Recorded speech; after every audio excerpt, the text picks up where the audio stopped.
This video is for career starters that are asking, how do I become a top performer at work? I've got you covered. Now, the first thing I'm going to say to you is this: take care of yourself. There is no top performance without consistent performance. Again, there is no top performance without consistent performance. So for you to be tagged a top performer, your performance needs to be consistently at a high level. The only way you can achieve this from a physical and mental perspective when it comes to your health is to take care of yourself. So let me give you a simple example. You're calling sick today, you're calling sick tomorrow. In a period of like 2 weeks, you've called in sick 3 times. Now, whether you like it or not, whether the environment is supportive or not supportive or whatever is going on, people are going to have that big question mark. Now, if you're in an environment, if I were to be your manager personally, for the people that I've worked with, they know, if I see anything like that, I personally will call you because I want to understand immediately what's going on and how I can support you. Personally, that's what I'll do personally as a manager, is to check, are you okay? What are you doing? There are cases where people are not getting enough sleep, right? And that's just going to impact their performance or just impact their general well-being, and they will not feel up to it. And so they're not going to work on a couple of days during a particular during a window of period. Okay, so whether you like it or not, whether it is being talked about or not, if you consistently call in sick, people will have a question mark against your performance. So I want you to go and think about it. Take care of yourself. And there are several ways for you need to understand your body. Now, me 10 years ago, it's not the same me right now. I'm in my 30s. And I know how my body has probably aged between when I was in my 20s and now. So I understand my body, and I know, for one of the things I know about myself is any day I get less than 6 hours of sleep, I am just going to be, no, I'm not going to be okay that day, pretty much.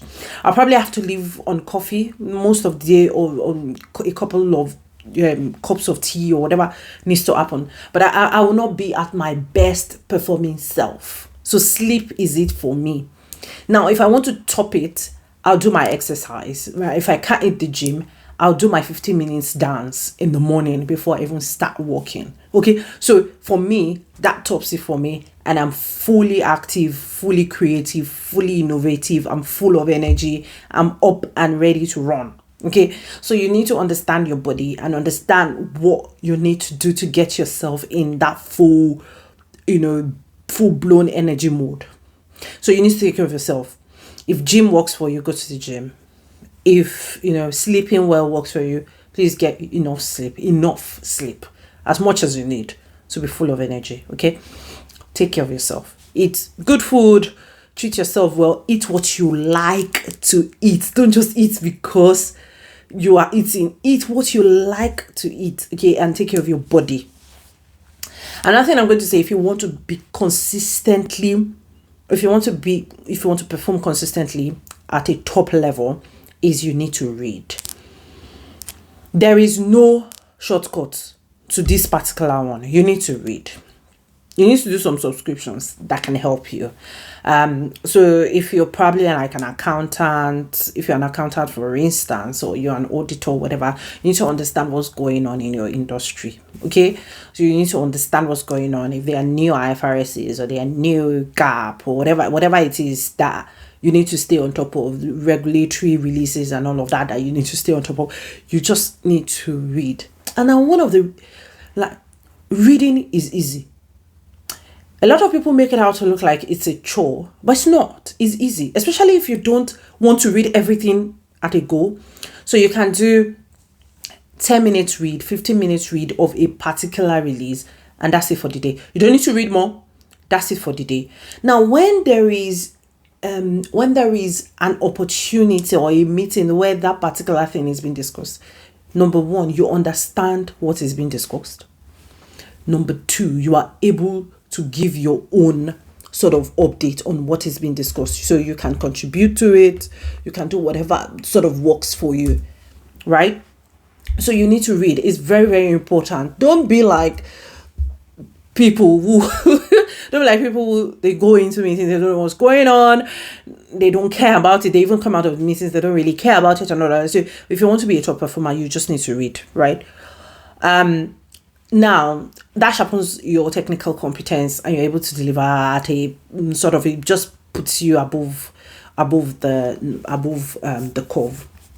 Now, volunteering is really important. You want to be a top performer, you need to volunteer to do things that are not specifically like the same thing you do day in, day out. And this is what volunteering will do for you. It will give you visibility. You're good enough. It's fine. You're brilliant. But more people needs to see that you are. That's where volunteering comes in. If you get what I mean. So you're a very good person. Like, you've got all of your technical stuff, there. You're good. You can analyze stuff. You can churn out results quite quickly. But only your immediate boss knows that. Nobody else knows. That's why when there is an opportunity in your unit or in your team or outside your team or in the general organization to do something, volunteer, because it just opens you up and gives you the visibility that you need for others to see and sort of validate the fact that you are a top performer. Another point is this: speak up in meetings. So I cannot overemphasize this. And a lot of people struggle with it as career starters. And it is understandable that you struggle to speak up in meetings, just because at the point where you're a career starter, you're still trying to figure out, what you need to do. You don't know if you're correct. You don't want to annoy anyone. You don't want to sound incompetent. You don't want to sound like you're not on top of things. All of that is not necessary. People already give you that discount. They are like, oh, she's just starting her career. She's just starting her career at a level. I would expect her to perform at this level, so it's fine. So whenever you get into meetings, feel free to say it as you see it. So feel free to contribute. A couple of points I've got when it comes to speaking up in meetings is to say what you know. All right. Okay. So if there is a conversation that is ongoing and you kind of were part of the work, say what you've done, say how far you've gone, talk about the potential issues you might have to encounter at some point. You can clarify something another person has said. You can share your own personal experience from way back or from another job or whatever it is. You can clarify the agenda, or you can ask a question, which is really powerful, right? You can ask a question and don't say, oh, I don't have a question. No, you always do it. I mean, if you think deeply about what's being discussed, there will definitely be a question. What a lot of people do is to kill that urge within them to ask a question. Say, this question I'm going to ask now, won't I look stupid? No, just ask it. It's fine. I don't think anybody is going to think that you are stupid just because you ask the question. If anything, they're going to think you to be courageous, to talk out while in meetings and all of that. So speak up in meetings. What that does is, when you ask a question and it's a brilliant question, and it doesn't even need to be a brilliant question, but in the event that it is a brilliant question, you leave a lasting impression on people that you've got what it takes, right, to be a top performer. So speak up in meetings. The next thing I will tell you about is taking action. Don't be part of those people where you're having a chat with your boss and they're telling you the things that needs to get done and, all that. And in your own case, you're just listening to your boss rant or chat away, right? You're not taking note of what they're saying. Most times, I don't chat to my boss without my tasks app open or my OneNote open or whatever it is that I'm using at that point to take notes, because everything he's talking to me about are things that needs to be actioned, right? So as he's talking, so you can say, oh, we need to get in some time to discuss with this person. My immediate reaction is to say, can I reach out to the person's calendar immediately and book him and say, or do I need to go through the PA? If I need to go through the PA immediately, I'm dropping a note with the PA to say, please, can I have some word with you regarding this and this and that? And that conversation goes on until I'm able to schedule that meeting. Okay. So it can say, oh, we need to come up with this list of things. Because he has said, and that's where a lot of people miss it. When you're having a chat with your boss is coming to you from a place of things that needs to be actioned. They're not coming to just build a rapport with you every time they are chatting to you. They're really chatting to you because there are things that needs to be done and you need to do it. So you need to recognize every sentence they make, there may be action within their sentences. And the question is, what do I need to do? What do I need to do? What do I need to do? What do I need to do? Like if you keep in your mind thinking like that, what do I need to do, right? What do I do? So you can start. So you focus on the action, take action, massive action at that. Once they say something, make sure it's action, make sure it's actioned. Now, someone who tells you to do something, I have noticed, will not forget that they asked you to do it. You that you're being told may forget, especially if you don't take notes. And it's not just about taking notes. So a lot of people are so poor with taking action. They take a note, they write things that do intend to action. And then by like a week or 3 days or whatever, when their boss has come back to say, that thing I told you about how far, I'm like, oh, I forgot. Is somebody? Oh, if you want to be a performer, if you want to be a top performer, there's no time for, oh, I forgot. So maybe once in a while, it has to be a long while. But whenever you are chatting to those people who are your stakeholders, make sure you've got a notepad and then make sure that you are writing things out. Let me give you another tip. One of the things that I do that really works for me, I swear by it. Whenever I'm chatting to someone and the person says, oh, we need to talk about this, or we need to do this, or we need to do that, I put it in the diary immediately. So if it's me and my boss and we need to talk about a particular project or how we want to do something, I schedule a meeting. I can say, we're chatting now. I can say maybe next week, Wednesday. I find time. While we are chatting, I'm on my calendar. I'm checking his availability. I'm putting it there so we don't both forget. And that meeting is going to happen because it's going to accept the invite. I'm going to accept it. We're going to talk about it and it's going to get done. Okay? I swear by it. Works every single time. In the event that, okay, maybe that day then comes, you guys were not able to get to it, maybe something more pressing then comes up, make sure you don't cancel the meeting, reschedule it. Okay. So take action, focus on action. And I'm going to talk about focusing on results, which is slightly close to taking action, is the fact that don't dwell on what it took you to get to the results. Focus on the results. Now, sometimes the results you need may require you to go the extra mile, some late nights, some couple of hours in the morning, in the evening, whatever that is. Don't focus on what it is taking you to get the result. I mean, you're the one who wants to be a top performer. I didn't ask you to be it. I didn't ask you. You want to be a top performer, so you pay the price. Now, the sacrifice you're making, it's not rewarded until there is a result for it. So you need to focus on that result. That result is what you need to focus on, right? So don't worry about I'm not getting I'm working extra hours, or I'm having to jump over oops and whatever to be able to get to do.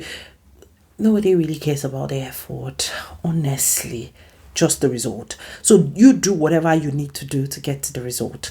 When people see results from you consistently, they tag you a top performer, and it helps you. I mean, from a mental perspective, being called exceptional, you get that treatment. People tend to trust you, even if you say, "Oh, I've not done it, but I'll get to it." People are like, "No, if it's no, I trust she's gonna get it done." So keep that back of your mind. The last thing I'm going to talk about is you need to be extremely selfish about your career if you want to be a top performer. Being a top performer is not a joke. If you want to do it, you want to do it. If you don't want to do it, it's fine. Like, you can just be average. And honestly, there's nothing wrong with that. It depends on what you want. Okay? And if you're going to be selfish about your career, it means you're ready to do whatever it takes to excel in your career. And what that means for you, you need to really, really define it. Sometimes the sacrifice you need to sort of make is way off than even some of your other colleagues, just because of your own situation. In my case, I'm a mother. and I know that I need to go like way over. I need some flexibility within my day and all of that. But I know what it takes, right, to be able to deliver at the level that I want. It requires a lot of sacrifice. So you need to be selfish with your career and to say, this is my career. What do I need to do? What do I need to do right now to make sure that I'm consistently performing at the level that I want to perform at? Another thing I'm going to say to you is your feedback is really, really, really important. If you want to be a top performer, your feedback is going to be the holy grail. The feedback you get from your bosses and the rest is going to be the holy grail, right? I will do another video on how to approach writing your feedback and getting the best feedback you could get. I'm going to do another video on that. But this is what I'm going to say to you. Your feedback is really important. One of the things you need to do is to document your journey, right? Every result you achieve, everything you do, how you do it, how well you do it, all those times you're supposed to say, well done, good job. Nobody has done it like this before. Oh, you're the first to do it like this. You should document it. You should document it because your feedback is really important. And then when it's time for feedback, I personally like people that I work with to give me a self-evaluation of their performance. And if they document it properly, they will remind me of all the things they did, of all the times that I said, oh, well done, fantastic work, you did this, you did that. And then I will incorporate all of that into the feedback. I will write and have my name stamp on it, right? So your feedback is really important. If you want to be a top performer, people need to validate it. So it's not just about you doing, and when it's time for feedback, you now be like, oh, I'm very humble. I don't want to write that I did this because I don't want to look proud. So